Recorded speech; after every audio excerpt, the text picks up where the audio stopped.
Selamat malam sahabat Petra yang dikasihi Tuhan.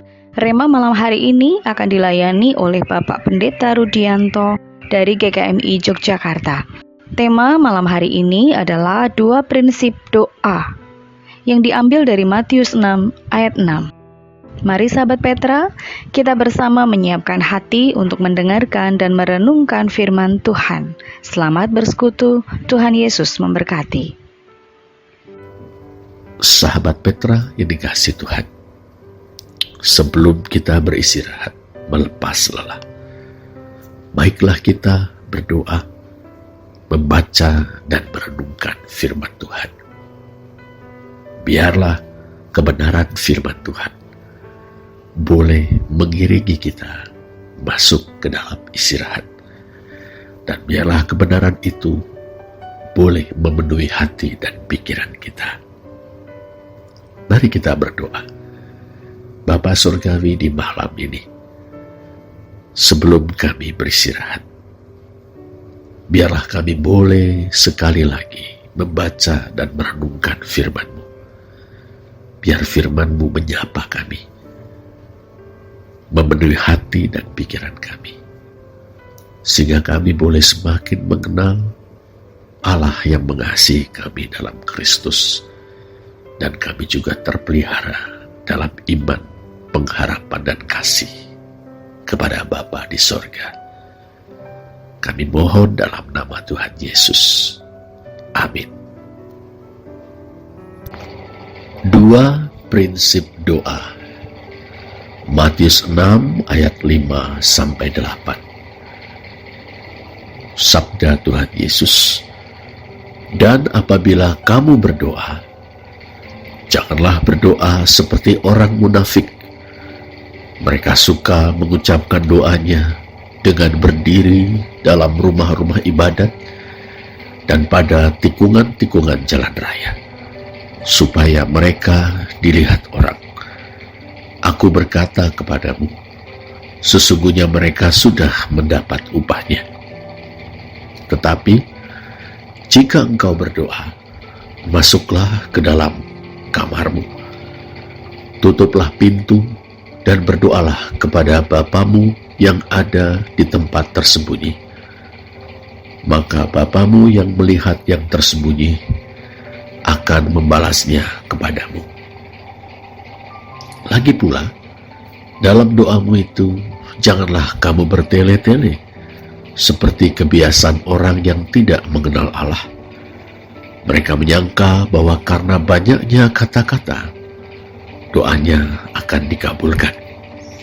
Jadi janganlah kamu seperti mereka, karena Bapamu mengetahui apa yang kamu perlukan sebelum kamu minta kepadanya." Saudara, dalam Matius 6 ayat 5-8, Tuhan Yesus mengajarkan 2 prinsip yang sangat penting tentang doa. Ia juga menawarkan sebuah model tentang doa yang berkenan di hadapan Allah, yang kemudian kita kenal sebagai doa Bapa Kami. Prinsip pertama, jangan berdoa seperti orang-orang munafik. Ayat 5 dan 6. Tuhan Yesus mengkritik mereka yang berdoa untuk pamer. Orang-orang munafik suka berdoa dengan berdiri di rumah-rumah ibadat dan tikungan-tikungan jalan besar. Tujuan mereka adalah untuk membuat orang lain mengagumi mereka sebagai orang-orang yang saleh atau religius.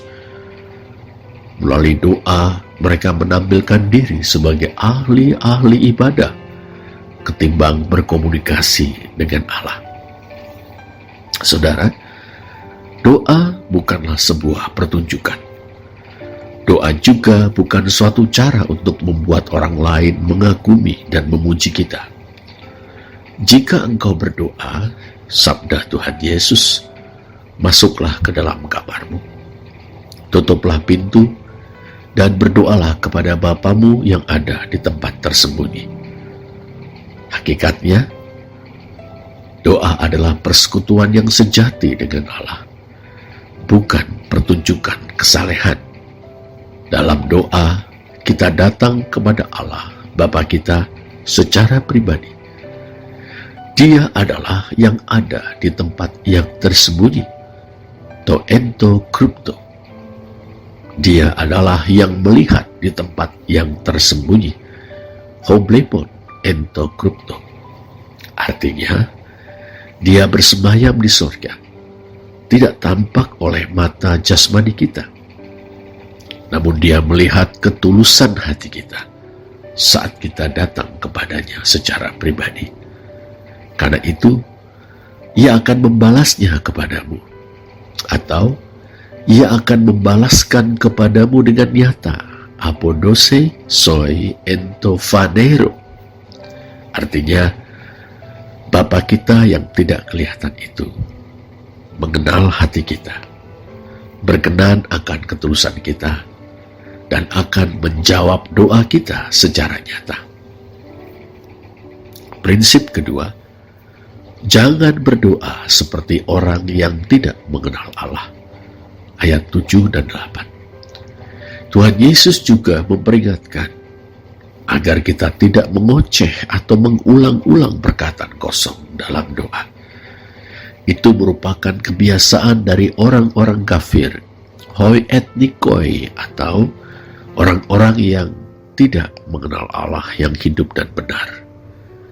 Mereka berpikir bahwa dengan mengucapkan kata-kata tertentu secara berulang-ulang, doa mereka akan mendatangkan hasil yang diinginkan.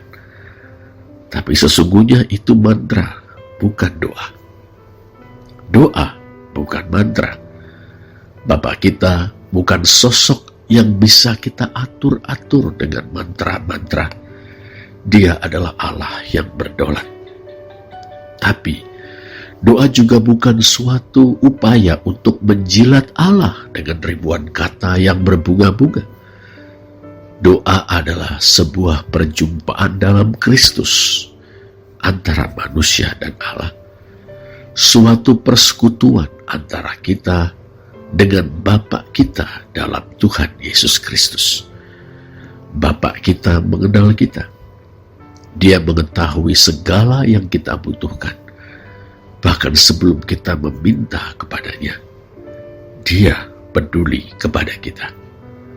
Nah, sebagai perjumpaan atau persekutuan dalam Kristus secara hakiki, doa mengungkapkan kepercayaan kita sebagai anak kepada Bapa kita.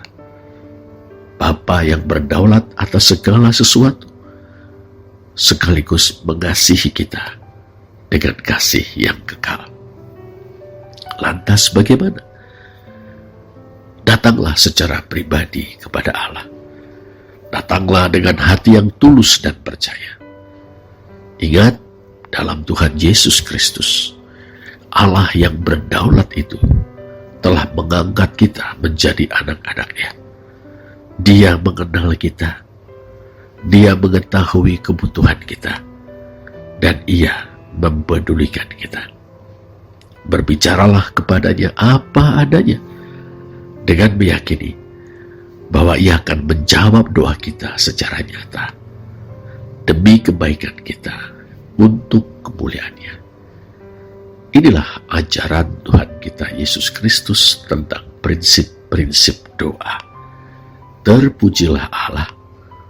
Amin. Bapa di sorga, terima kasih untuk kesempatan membaca dan merenungkan firman-Mu di malam hari ini. Biarlah pesan firman-Mu tentang doa boleh tersimpan dalam hati kami dan membentuk pikiran bahkan hidup kami. Terima kasih Bapa, dalam nama Tuhan Yesus